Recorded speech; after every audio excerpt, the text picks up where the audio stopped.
नेताजी सब आदमी आया है। अरे पिछला रहो कि हर हमेशा आप पीछे है नेताजी, आदमी सब आया है नेताजी। आदमी आया तो क्या दिक्कत है? कपड़ा पर हमेशा बता के चल जाते हो। आई क्या लगाए हो? आपका इंतजार कर रहा है सब। ये कलौड़ा लगाए हो माने तन ढंग से रहो, मुंशी तो मुंशी जैसा रहो। गेट बंद करो। चलो कौन अब बोल रहे थे मुंशी जी? जी नेताजी। बोल रहे थे कि तुम्हारा पर किसी का फोन नहीं आया था ना? नहीं नेताजी। थोड़ा लिस्ट दिखाइएगा। जी अभी दिखा देना है लिस्ट। रामपुर नहर के जौन काम हमनी के कैले रहनी जा, ओमे हमनी के 35 लाख के साफ सफाई में फायदा भइल बा नेताजी। वो तो ठीक है। गंगा से बालू निकासी वाला हमनी के ठेका मिल गइल बा। और जौन दारू वाला हमनी के गाड़ी रहे ना, अपन जगह पे पहुंच गइल बा। अरे काहे ना पहुंचेगा? नेताजी के जब पावर के फुल आदमी हैं। लेकिन नेताजी दू गो हमनी के जौन लोग बनन ओकरा के पुलिस पकड़ लेले बा। तनी रउआ बात करके देख लेती। कौन पकड़ लिया है जी? मार के चुतरी थाना वाला पकड़ ले बा नेताजी। और नेताजी अनाथ आश्रम वाला सब आई रहा सब 5 लाख के चंदा काट के गोइल बड़ा सा देवे के बा। चंदा? हाँ नेताजी। शांत रहो एकदम, किसी को कुछ नहीं देना है। जी नेताजी। हमार लड़का के एगो उहे सहारा बरन नेताजी। अब जवन करस अगर उस हमार मदद और कर दिहन न तो हमार लड़का के जान बच जाई। हे भगवान दया करब के नेताजी हर बात गोड़ लागत नहीं नेताजी। अरे प्रणाम प्रणाम प्रणाम। का दिक्कत बा? रौरे हमार माई बाप बनी। हमार लड़का के बहुत ज्यादा तबीयत खराब हो गई बटुए। सब जगह से हम डॉक्टर हैं। तबीयत खराब है तो ठीक कर दे मां। नेताजी हमार लड़का के दिल में छेद हो गई बटुए और रोरा मदद कर दे बेगो रोरे सहारा बनी कि हमार लड़का के जान बचा सकी ना। मुंशी जी। जी नेताजी। इस सरवा जेवन आवत रसनु तेवन मांग ही आवत तरस। नेताजी रौरे बानी जौन बानी हमार रौरे चाहब तो हमार लड़का की जिंदगी बच सकेला। माने ई बताव कि पूरा गांव के कर्जा खैले बनी हम आया जे तर मुंह उठाई के कटोरा लेके हाथ पसार देता जा तो लोग जैसे करे रौरे इस हमार बच्चा की जान बचा सकी ना। ऐसे मत करी साला। अरे सब बाहर निकलिए। तू जानते बड़ा कि नेता नाई दोगला है तो काहे खातिर आगुला है करा की जा घरे जा। तू घरे चल जा, जा घरे जा। अब एकरा के मत आइयो, जा घरे जा। हे भगवान नेताजी बजर नहीं सारा हमार बच्चा के खाओ ये बाल लड़का की जिंदगी कैसे बची है भगवान।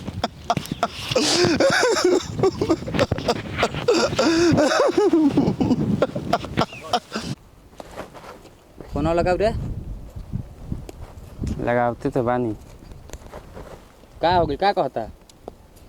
काट रहा फोन में, फोने नहीं उठाओ। फिर से लगाओ तो एक बार। अरे मुंशी जी। नेताजी। हाँ बोलिए। मुना शुक्ला के फोन आवता। अरे किसी का फोन आने दो, क्या दिक्कत है? तब नहीं उठाए, काट दिए। हाँ काट दो। साला सुबह से कितना फोन गई, साला फोने नहीं उठा। एकदम दिमाग खराब करके रख दिल बा उसने बिहार में। साला फोने काट रहा बा। निकट हो तू। चल तो करके चल तो।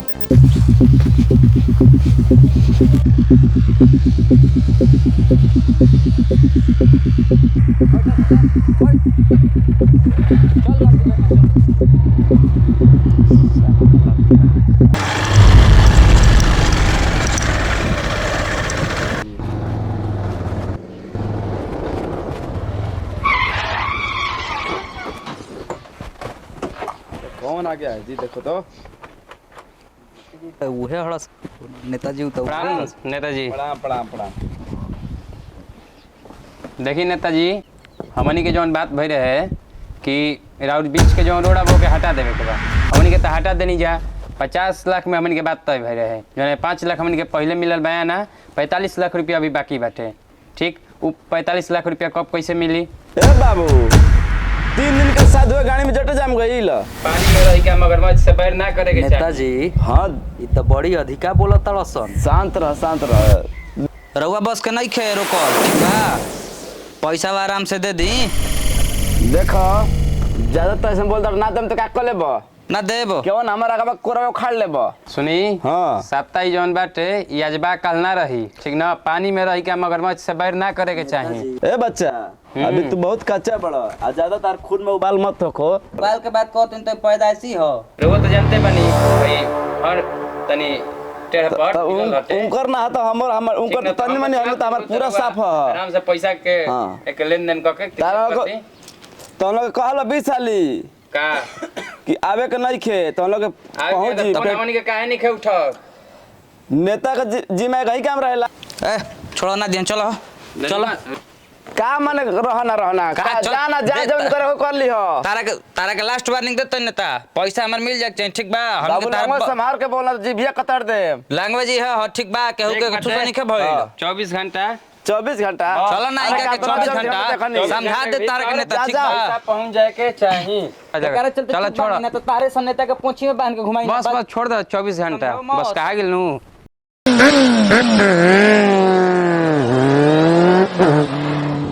देखी मुंशी जी जी नेताजी। और कुकुर के और ज्यादा अधिका भोजन डाला जाई तो चर्बिया जलसन। सही कहत नेताजी। आ उहे हाल लेकर भइल बा। बिल्कुल एकनी के भइल बा कि ढेर उड़त लस। ए रुको हेलो भैया का भाई का रो तुम अरे का कोई भैया हमार लड़का एक ही बटवे ओकरा दिल में छेद हो गल बटवे। अच्छा और हमरा पास बहुत पैसा लागत, 10 से 12 लाख रुपया डॉक्टर साहब मांगत तरन। और गांव में भाई बहन सबसे मदद मांगनी है, कोई मदद करे के राजी ना भइला। 5 लाख रुपया घटत रहला। नेताजी के गोर नहीं, लेकिन नेताजी हमरा के जूता से मार के भगा देला। हमने तो वो साला वो हमन के खुद कर्जा खा के बैठल बटे वो पैसा दी और मदद ए भैया हमार लड़का के जिंदगी वो खुद हमन के खा के बैठल बा, कैसे मदद करी वे के कौड़ी देवे वाला नहीं के फुट भैया एगो काम हुए गोरो नहीं। इनके के माध्यम बना ली हल आ इनके माध्यम से नेता का हमने के बैंड बजा दी हल साला बहुत तेज बनता। ठीक है ओकरे गांव के बाड़न आ इनकर मदद हमने के कर दी। हम बतिया तारा बस पैसे के नु काम बा। हाँ भैया तारा के पैसा मिल जी तार लइको बच जी। कहाँ से भैया रुक जा पैसा मिल जाई? सुनो नेता के कोनो कमजोरी बा हाँ भैया एगो कमजोरी बटुए। का कमजोरी बा ओकरो एगो लड़का बटे नेताजी के बहुत वो अच्छा। अपना लड़का से प्यार करे, जैसे आज हम अपन लड़का से बहुत कहाँ प्यार रहेला वो पहले तो बाहर रहत रहल, लेकिन हाँ। अभी नेताजी का लड़का आइल बारन। हाँ हाँ कहाँ ए जे बाटे हाँ घरैया रहेलन। तो तू हमन के मदद करबो हमन के तहार मदद करब।